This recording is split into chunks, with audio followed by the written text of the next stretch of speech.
Conscientizar para acolher, transformar para incluir. Sejam muito bem-vindos a mais um episódio do Bengala Verde no Ar, o nosso querido podcast.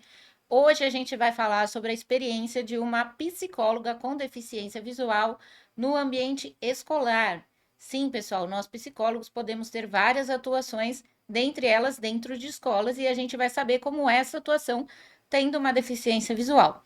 Acho que vocês vão gostar bastante. Estamos muito animados aqui para falar sobre este tema. Bom, então eu sou a Cecília, host do podcast, diretora do Bengala Verde Brasil, e estou aqui com a Tawane, que é psicóloga do Bengala Verde, trabalha aqui com a gente já há alguns anos. Dá um oi, Tawane, para o Oi, pessoal. gente, tudo bem? A Tawane já trabalha aqui conosco tem algum tempo, tanto em psicoterapia em grupo como em psicoterapia individual. É um apoio muito importante para a gente no grupo, então fico muito feliz que vocês aí de casa estejam conhecendo a Tawane. Bom, antes de tudo, eu vou fazer uma descrição aqui do ambiente.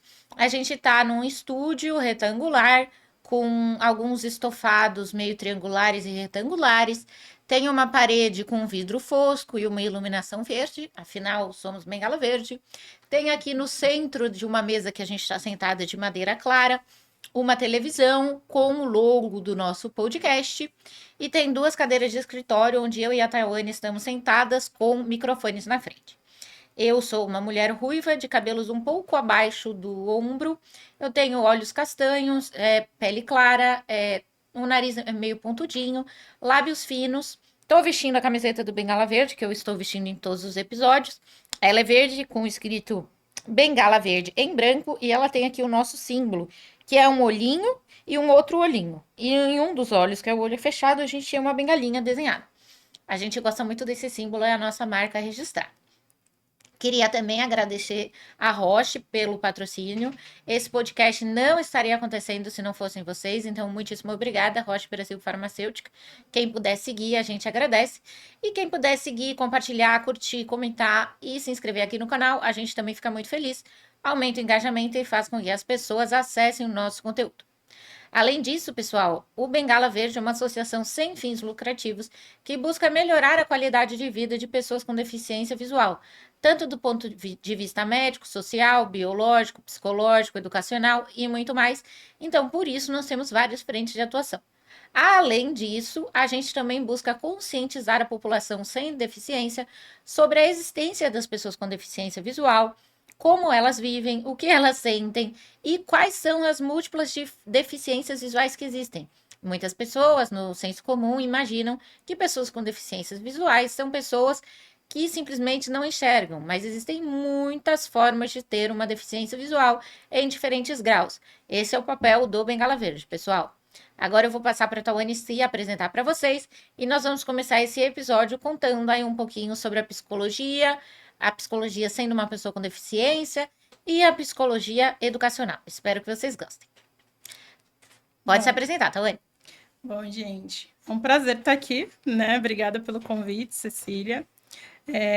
Eu sou uma mulher de 1,71 de altura, uma mulher preta, cabelos longos, olhos grandes, castanhos, cabelos castanhos também. Estou vestindo também a camiseta do Bengala Verde hoje, tá? Sou psicóloga aí há quase 3 anos, tá? Com algumas formações aí em especializações e estou atuando agora dentro das escolas como psicóloga educacional. E é isso. Maravilha. Tawane, conta um pouquinho pra gente como foi o processo da faculdade, quais especializações você fez, só para o público ir te conhecer. Tá. Quando eu entrei na faculdade de psicologia, eu ainda estava no meu processo de reabilitação, né? E aí eu ainda usava bengala branca. Então foi muito complexo essa iniciação na faculdade, porque eu ainda estava, né, naquela resistência com a bengala, também por ser branca, porque eu enxergava, né? Enxergava até um pouco melhor do que hoje. Mas entrei na faculdade, né? Fazia a psicoterapia individual e em grupo, separadamente, né? Aí por conta do meu processo de aceitação e de reabilitação. E aí eu entrei na faculdade em 2018. Isso, 2018. E cada semestre era desafiador para mim, né? Porque eu pedia, implorava e clamava pela minha inclusão dentro da faculdade, da sala de aula, os recursos que eu precisava, né? Já não era lousa verde ou, né, quadro negro, era toda slide, né? A lousa branca já, com os slides, tudo. E eu precisava de muitas adaptações ali, né? Então, eu pedia para cada professor, quando você está na faculdade, você tem diversos professores que entram e saem da sala, e cada um deles era o mesmo discurso repetitivo meu para eles, né? Professor, eu preciso que a minha prova seja ampliada, com a fonte maior que você tiver. Eu preciso Uhum. de um tempo adicional para fazer as minhas provas, porque na época era tudo online já, né? A gente falava de sala do futuro. E tudo, todas as provas, todas as atividades eram feitas lá. E eu, graças a Deus, assim, eu sempre fiz bons amigos, bons vínculos que me ajudaram no processo da faculdade, né? Então, eles foram me ajudando, mas foi muito exaustivo, né? Sendo muito sincera, esse processo dentro da faculdade durante os 5 anos, né? Mas, enfim, foi possível, né? Com muito esforço, com muita dedicação, com muita persistência, mas foi muito possível, tá? Que bacana. Eu estou perguntando a sua trajetória, né, educacional, até porque a gente vai conversar sobre educação e daí você com outro prisma. Tá. Então, é por isso que eu queria que você contasse um pouquinho mais detalhadamente como foi sua formação e tudo mais. Eu sei que você fez algumas especializações, eu queria que você contasse para o pessoal no que foram e como que você também sentiu a inclusão, se ela existiu ou não, como é que foi a sua experiência. Tá. Pensando aí na minha saída da faculdade, né? Eu sempre dentro da faculdade já pensando para a área da saúde, literalmente, né? Na clínica, tanto no hospital. Então, a minha primeira pós-graduação foi em cuidados paliativos, no Instituto Israelita de Ensino e Pesquisa Albert Einstein. E aí foi tudo tão intenso, mas tudo tão, tão, tão incrível assim, porque eu simplesmente, em janeiro, eu saí da faculdade em dezembro, em janeiro eu fui pesquisar a pós-graduação que eu queria fazer, que era cuidados paliativos. E aí, eu só entrei no site, vi lá os valores, e super inacessível para mim, questão de valor, né? Falei, tá, vou mandar um e-mail para eles para entender quais são as possibilidades, né? Se tem bolsa, se tem desconto, enfim, né? E aí, mandei um e-mail para eles, me apresentando a minha questão da deficiência visual, né? Pensando aí e perguntando para eles quais eram as possibilidades de inclusão, se existia isso, né, na instituição, se eles já atendiam, né, alunos com deficiência visual, enfim, fui tentar entender com eles dentro desse e-mail aí quais eram as possibilidades. E ponto, esqueci. Algumas semanas depois eu recebi uma ligação da diretora dos cursos de pós-graduação do Albert Einstein. E aí ela foi super solícita, disponível, quis entender quais eram as minhas necessidades, quais tipos de acessibilidade que eu precisava, enfim, né? E aí eu acabei entrando assim no Einstein com toda essa disponibilidade deles, né, para me atender e atender ali as minhas necessidades. Então, daí eu comecei o curso de cuidados paliativos, né? Foi um curso de 1 ano. E foi muito incrível, assim, 80% da turma médicos, ninguém com deficiência além de mim ali. Então, eu até costumo dizer que, poxa, cada lugar, cada curso que eu me proponho a fazer, cada coisa que eu vou estudar, geralmente eu sou a única ali com deficiência, né? E é algo assim grandioso, mas ao mesmo tempo eu digo um pouco exaustivo, né? Ser pessoa com deficiência às vezes é um pouco cansativo, ainda mais se você é a única naquele ambiente, se você é a única que está falando daquilo, que está reivindicando aquilo, né? Então, assim, é grandioso, né, essa oportunidade, e eu acredito que essa é a minha missão mesmo aqui, né, nessa vida, mas foi um pouco exaustivo e ainda é, até hoje, né, falar sobre isso, exigir as coisas que eu preciso, mas foi muito possível. E aí eu fiz cuidados paliativos, me formei, em seguida eu quis fazer psico-oncologia, porque oncologia e cuidado paliativo elas caminham juntos. Fiz oncologia, né, psico-oncologia, me formei agora. e fiz um curso rápido de psicologia hospitalar, né? E essas são as minhas formações. E todas essas formações no Einstein. As duas pós no Einstein, o curso rápido foi na Psicocare. Tá, maravilha. E me Tá. conta uma coisa, teve aí uma grande diferença entre a acessibilidade da faculdade e a acessibilidade do Einstein? O que que você achou? Total. Mas assim, estrondosa, tipo, muita diferença, assim, né? Por quê? Acho que primeiro por conta da realidade mesmo e do nome da marca Einstein, né? Ele é um hospital, né, de referência tanto aqui quanto fora do país, tanto na saúde quanto na educação mesmo que eles ofertam. E eles têm total disponibilidade e recursos para ofertar acessibilidade, para ofertar acolhimento para os alunos que chegam ali, né? Com todo o cuidado possível e do mundo, assim. Eles são extremamente solícitos e disponíveis, tá? Então eu não tive uma questão, assim, em relação às minhas pós-graduações, assim, eu tive todos os materiais, eu tive pessoas que me auxiliavam com a plataforma, né?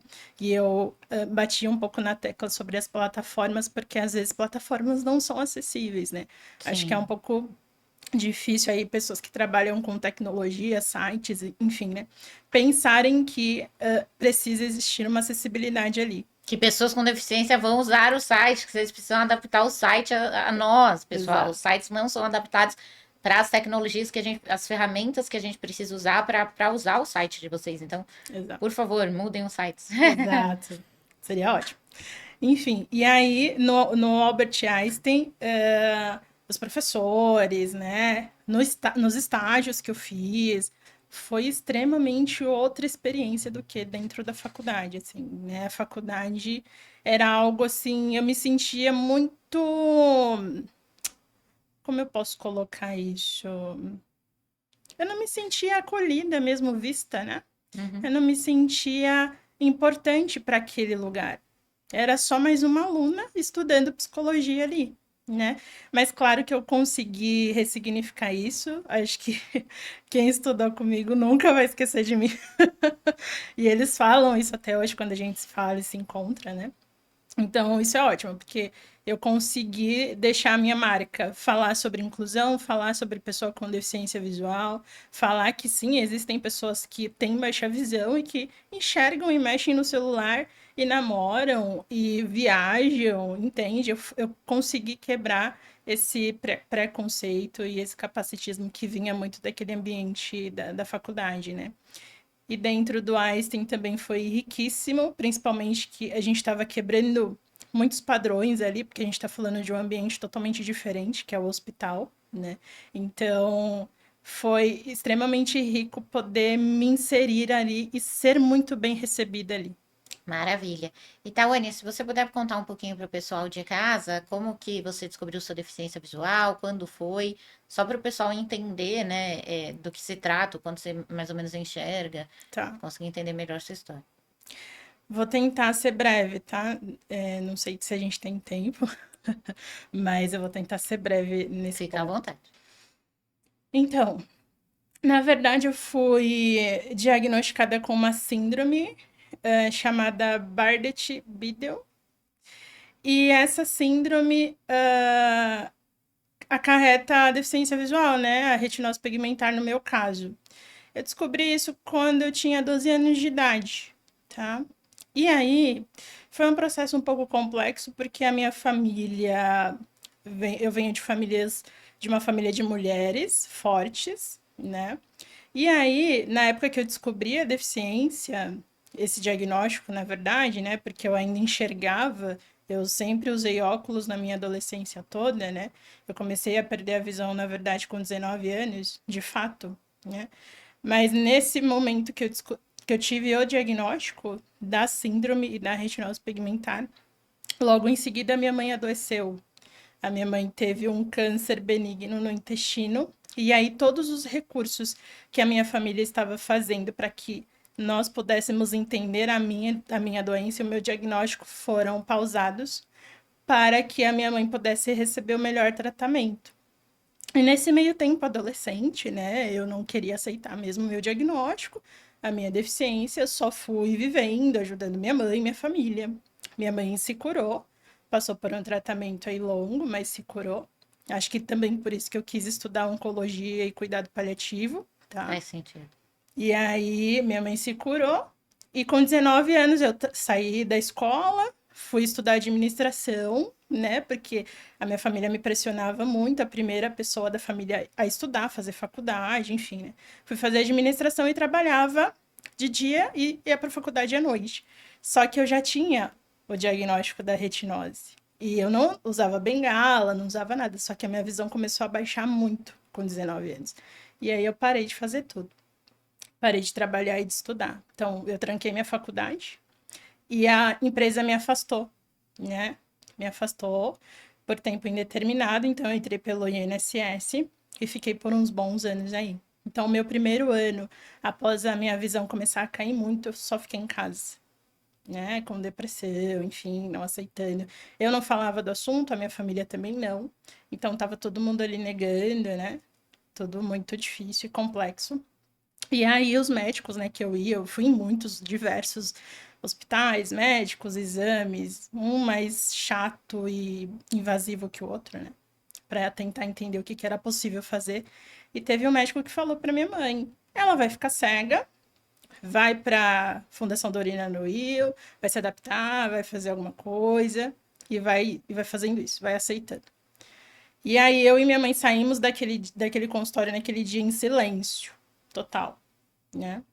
E aí tudo mudou, porque minha mãe disse assim pra mim: se você não fizer nada por você, ninguém vai. Ninguém vai.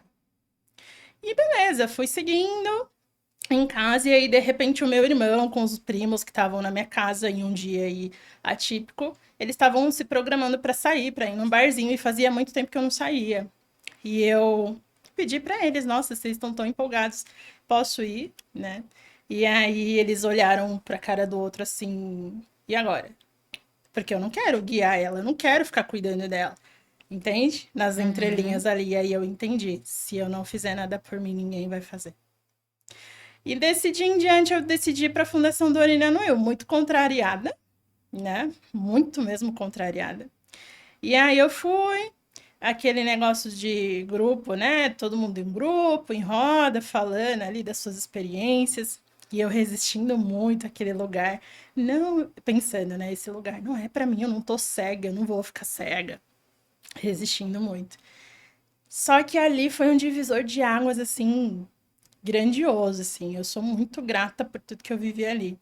Porque tudo que eu sei, tudo que eu aprendi foi ali, né? Então eu sou extremamente grata àquele lugar, às pessoas que eu conheci ali, cada professor, né? Por cada área que eu passei, orientação e mobilidade, terapia ocupacional, fisioterapia, pedagogia, os cursos que eu fiz de informática, de acessibilidade, de tecnologia assistiva, as psicoterapias em grupo, a individual. Eu fui muito completo toda a minha reabilitação. E eu fiz muitos bons amigos que estão comigo até hoje, assim, né? Lá, que eu conheci lá. E daí em diante, naquele momento, quando eu comecei a ir para psicoterapia individual, lá na Fundação Dorina Noil, eu entendi que eu queria fazer psicologia. Então, a minha trajetória com a psicologia começou daí. Uau, incrível sua história. Parabéns aí pela luta. Eu acho Obrigada. muito bom, né? Toda pessoa com deficiência que vem aqui, eu peço que conte um pouquinho da história, mesmo que o tema central aqui do podcast seja outro, para que a gente entenda qual é o plano de fundo, né? O que Uhum. que tem por trás, da onde a pessoa vem, de que perspectiva essa pessoa está falando, qual é o lugar de fala dessa pessoa. Sim. Então, muito legal o que você trouxe para a gente. Muito obrigada. E agora me conta, como é que então a Tawane, psicóloga com Bardet-Biedl, que fez reabilitação na Fundação Dorina Noel, que fez especializações já com pouco tempo de formada, Sim. chegou na psicologia escolar? Olha, eu ia falar hospitalar. Na hospitalar ela já chegou também, gente, mas a Cheguei. gente vai falar da escolar. Sim. Vamos lá. Como eu disse, né, eu tava, a empresa que me contratou há muitos anos atrás me afastou, né? E aí, eu estava nesse tempo estudando, me reabilitando, enfim, e procurando trabalho, né? Então eu me formei, né? Tirei meu CRP e tudo. E aí saí tirei o vínculo que eu tinha com a empresa e estava procurando trabalho, né? Porque recém-formados vão procurando trabalho, mesmo que não seja na área desejada, né?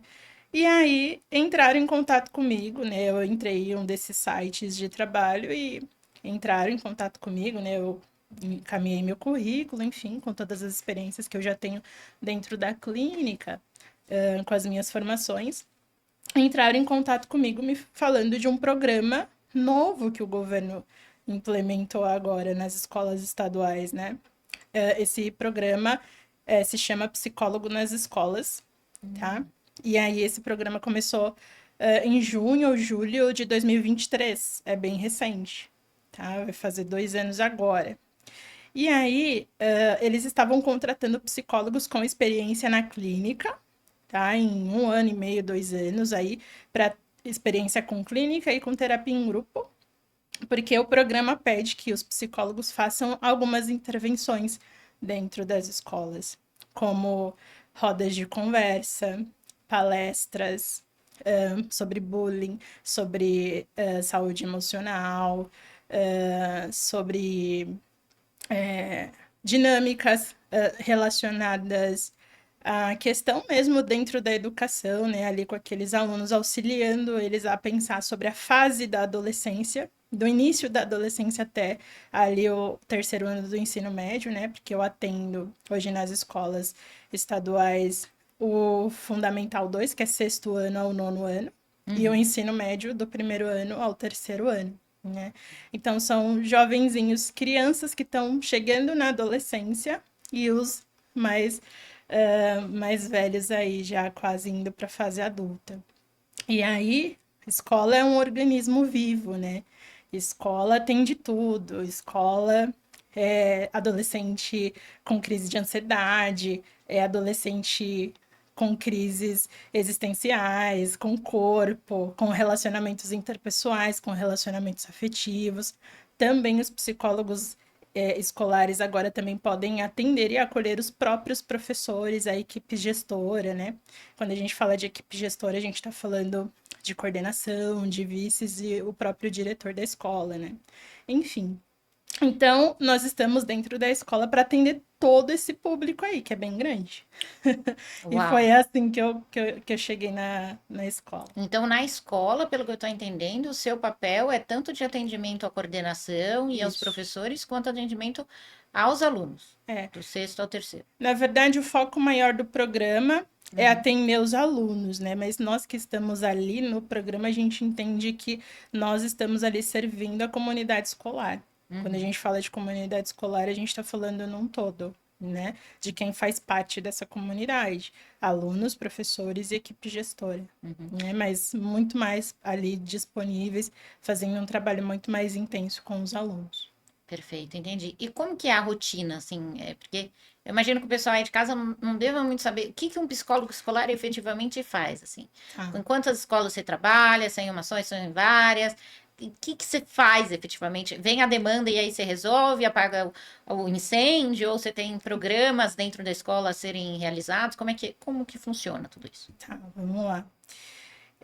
Sim, nós psicólogos vamos apagar vários incêndios dentro da escola, já estamos fazendo isso, né? Dentro do que é possível, tá? Eu gosto muito de dizer isso. Nós fazemos dentro do possível aquilo que dá para ser feito. Eu cuido de 7 escolas atualmente. Cada dia da semana eu estou em uma escola, tá? E tem 2 escolas que eu vou uma semana sim, uma não, porque são as escolas mais distantes, né? Então, o estado de São Paulo e do interior de São Paulo tem contratado psicólogos, né, para esse programa para atingir o máximo de escolas possíveis. Não estamos ainda no momento ideal, ainda precisamos de mais profissionais dentro das escolas, tá? Mas isso já é uma grande coisa, né? Então, cuidando de 7 escolas, cada escola tem a sua dinâmica, tem a sua demanda, né? Por mais que sejam escolas estaduais, ali talvez na mesma cidade, na mesma comunidade, talvez, tenha suas demandas e particularidades. Então eu chego nas escolas, né? Primeiro, e aí eu vou entender com a equipe gestora o que aconteceu ao longo daquela semana, né? Tá, eu tenho alguns alunos para você fazer acolhimentos, e aí chegam diversos tipos de temas para esses acolhimentos. Aluno com crise de ansiedade, alunos com questões de alfabetização, né? Veja se a psicóloga escolar consegue identificar para que a psicóloga possa encaminhar para as redes de fora. Quando a gente fala redes de fora, a gente está falando de redes protetivas e redes de saúde que atenda o público, né? Pensando aí na questão gratuita, né? UBS, CAPS e etc. Então, eu sempre faço ali talvez um acolhimento e uma avaliação prévia ali, entendendo se aquele aluno precisaria mesmo de uma investigação maior para diagnosticar talvez um TDAH, um autismo grau 1, 2, enfim, né? E aí eu auxilio a equipe gestora, né? Eu coordeno isso com a equipe gestora da escola, a acionarem os responsáveis. Entendi que tem uma questão ali, então a gente precisa acionar os responsáveis, direcionar e ver o que eles vão fazer. Aí a escola fica muito atenta, porque se a equipe gestora identificou, encaminhou para o psicólogo escolar. O psicólogo escolar, junto com a equipe gestora, fez todos os direcionamentos e esse aluno não melhorou, eu vou novamente entender e fazer o acolhimento desse aluno. E aí, se eu entender que esse aluno não foi para nenhum médico, não foi para nenhum encaminhamento que eu solicitei, junto com a escola mesmo que fez isso, tá? Acionam outras redes protetivas, como o conselho tutelar. Então, esse é o trabalho do psicólogo escolar. Além de organizar palestras, né? Sobre, por exemplo, Setembro Verde, Setembro Amarelo, Consciência Negra. Eu trabalho junto com o Grêmio da escola e eu adoro isso. Que Eles são legal. maravilhosos. E junto também com os professores, né? O Setembro Verde foi um projeto que eu movimentei uma escola que eu atendo, uma escola PEI. E escola PEI é aquela de ensino de 7 horas. Então, das 7 às 2 da tarde, das 2h30 até as 9h30 da noite. São 2 períodos. Então, é muito exaustivo, acho muito tempo, mas, enfim. E aí eu movimentei os Mas a professores criança fica das 7 às 9. Não, são dois turnos. 2 turnos, das 7 às 2, Uhum. das 2h30 às 9h30 da noite. Quem fica à noite é o ensino médio, Tá, geralmente, tá. tá? E de manhã é o Fundamental 1, Uhum, Fundamental 2, aliás, tá. tá? E aí eu movimentei nessa escola os professores, né, pra gente fazer um projeto sobre Setembro Amarelo, que a gente fala sobre valorização da vida, a gente não fala sobre suicídio dentro do ambiente escolar, e conciliando com Setembro Verde, né? E eu fui uma das únicas psicólogas que trabalhou isso por conta, né, da Uhum. causa. E aí eles super toparam e cada um, né, na apresentação do dia, cada um com os seus alunos, porque tem professores na escola PEI que são Eu acho que só, desculpa te cortar, só para o pessoal de casa entender, pessoal, o Setembro Verde é o mês da luta da pessoa com deficiência. isso. Senão o pessoal não vai entender o que é o Setembro Verde, vai falar, mas o que ela fez no Setembro Verde, gente? Tá, É tanta cor que é tem, isso. né? Então É vamos, isso. vamos por parte. Isso mesmo. Maravilha, pode contar, perdão. E aí eu movimentei os professores, cada um no dia da apresentação, no dia escolhido das apresentações, com os seus alunos, cada professor coordena uma sala. Então, cada professor com a sua sala de coordenação montou um trabalho ali com os próprios alunos da sala sobre o tema, Setembro Verde e Amarelo. E aí teve um professor, que foi o professor de educação física dessa escola, que ele fez uma apresentação do vôlei adaptado com a sala dele. Então, para representar o Setembro Verde, ele fez com que os alunos, né, se dividissem em 2 grupos, colocou uma rede, todos os alunos sentados. Foi muito incrível, jogando vôlei adaptado. Então, achei Uau. sensacional, sensacional. Então, é esse o trabalho do psicólogo, né? E mais ainda, o meu trabalho, né, é falar sobre esse tema, inclusão, diversidade, né? Pessoa com deficiência visual, e é isso. Show de bola. E me conta uma coisa, tem alunos com deficiência na escola? Como é que é essa abordagem? Você já teve algum caso específico? Tá. Sim, tem alunos com deficiência nas escolas. Mas quando a gente fala de alunos com deficiência nas escolas, a gente vê um público muito maior dos que têm autismo, grau 1 até o 3 de suporte, e alunos com alguns transtornos psiquiátricos, tá? Alunos com deficiência visual, nesse período que eu estou no programa, eu encontrei 2 com baixa visão. Mas, né, muito resistentes ao assunto, ao diagnóstico, toda Uhum. aquela coisa que a gente sabe, né? Mas sim, tem alunos com deficiência na escola, sim. Legal, bacana. E eles têm algum tipo de demanda específica, não? Não. Tá. Na verdade, o que acontece? Todo aluno com deficiência tem direitos, né? Uhum. Tá lá até na nossa lei LBI, né? E dentro da escola, a gente tem, na verdade, 2 conceitos: educação especial e educação inclusiva, né? A educação especial, ela engloba exatamente a questão da pessoa com deficiência. O aluno com deficiência intelectual, com autismo, com baixa visão, com deficiência visual, né? Para que esse aluno, tanto com deficiência quanto aqueles que têm, né, a superdotação, enfim, entram dentro dessa lei da educação especial, tá?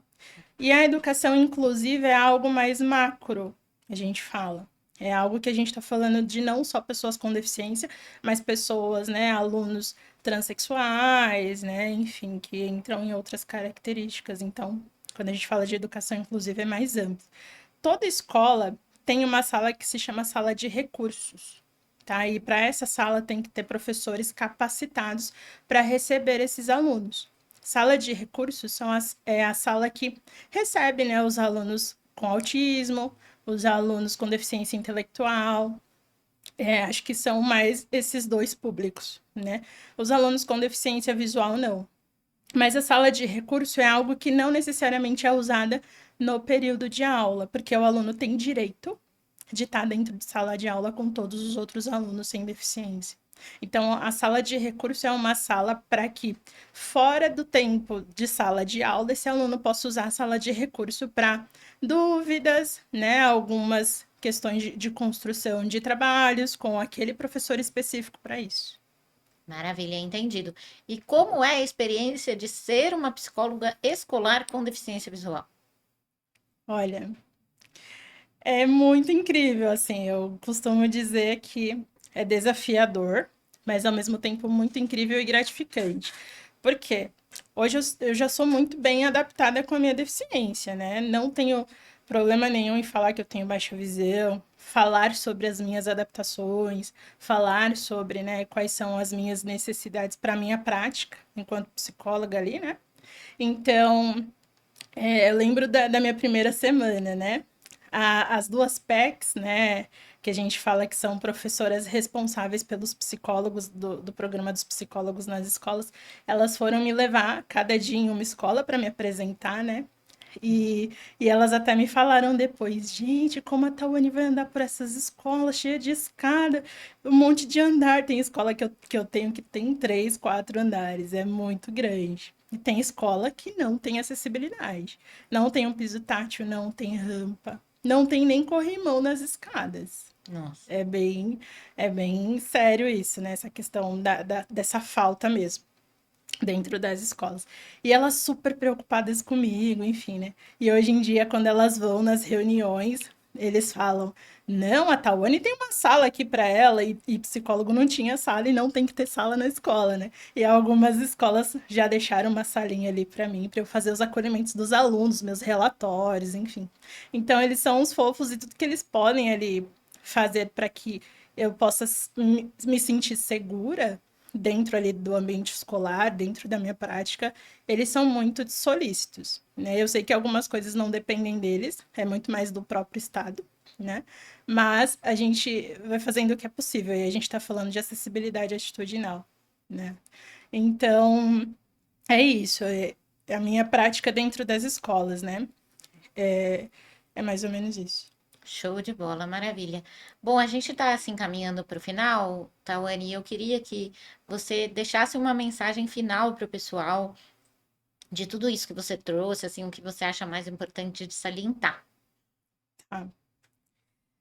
Olha, eu acho que a mensagem que eu posso deixar aqui hoje, pensando em todo o meu processo mesmo de vida, da minha trajetória profissional, inclusive, é a persistência, né? Eu acho que se as pessoas persistirem, insistirem um pouco mais nos seus sonhos, talvez, naquilo que move vocês, acho que futuramente é um caminho para que dê certo, né? Talvez não dentro do desejo, né? Daquilo que se é desejado, mas dentro daquilo que é possível. E claro, né? Hoje eu estou trabalhando. Se eu for lembrar, com 19 anos que eu parei de trabalhar, como que eram naquela época. E 11 anos depois eu estar trabalhando, estudando, me especializando e falando sobre inclusão e diversidade dentro de um ambiente que, na verdade, a gente nem poderia acessar isso, é grandioso, assim. Então, se há um desejo, se há um sonho, acho que vale persistir mesmo com todas as dificuldades no percurso, né? Porque eu acho que as dificuldades vão nos tornando fortes, fazendo com que a gente possa criar, de fato, essa casca para que nós possamos nos proteger, né? Para que a gente possa seguir. Acho que é isso. Perfeito, Tawane. Nossa, gostaria muito de agradecer. Queria dizer, pessoal, que além de tudo isso que vocês ouviram, ela trabalha aqui com a gente, como eu já tinha dito, no Bengala Verde Brasil. É Sim. nossa psicóloga voluntária, atende individualmente, já atendeu em grupo comigo. É uma honra ter pessoas com deficiência trabalhando com a gente, pessoas com e sem, né? Mas Sim. fico muito feliz de ter alguém com uma trajetória parecida com a minha, compartilhando isso. Agradeço por você, Tawane, tá mostrando aí para o pessoal de casa o quão importante é a psicologia em diferentes ambientes e o quão importante é pensar que a verdadeira inclusão ela é feita quando a sociedade entende que não é só quem vai ser cuidado que tem uma deficiência, mas sim quem cuida. Nós também podemos ser profissionais. Nós também podemos ser a psicóloga hospitalar, a psicóloga educacional, a administradora, a diretora, ao que for.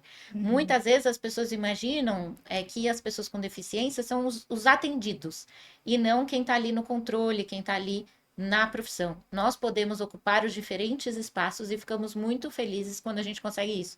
E eu acho que a verdadeira inclusão dessas escolas, e estão todas de parabéns, é que vocês não só têm alunos com deficiência, mas vocês têm profissionais com deficiência. Então, gostaria de parabenizar a todos vocês. Gostaria de agradecer muito a você, Tawane. Eu gostaria, Tawane, de te deixar um presentinho, um mimo nosso aqui do Bengala Verde. Eu tô pondo na sua frente aqui. Obrigada! Posso abrir? Não? Claro. É essa canequinha aqui que a gente está usando, que é uma caneca branca térmica, Que escrito Bengala Verde. linda!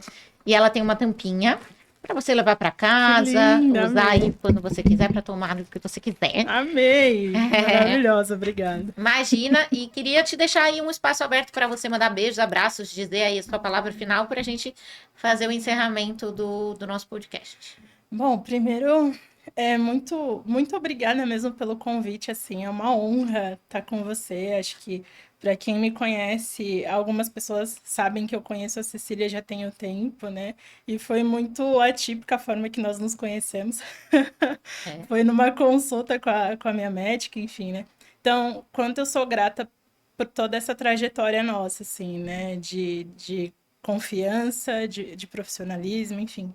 E agradecer as pessoas que estão comigo, né? A minha família, que faz muito parte do meu processo aí, os meus amigos, as pessoas que trabalham comigo para me ajudar a facilitar, né, o meu dia a dia dentro da minha prática. Eu sou extremamente grata por todos vocês. Obrigada mesmo. Obrigada a você, Tawane. É um prazer. Realmente nos conhecemos de forma típica e desde então estamos em contato. Sim. Fico muito feliz com isso. Queria agradecer, pessoal, a todos vocês de casa. Agradecer a Roche novamente pelo patrocínio. Dizer, por favor, curtam, compartilhem, comentem, sugiram novos temas e se inscrevam no nosso canal. Um grande abraço e até o próximo episódio.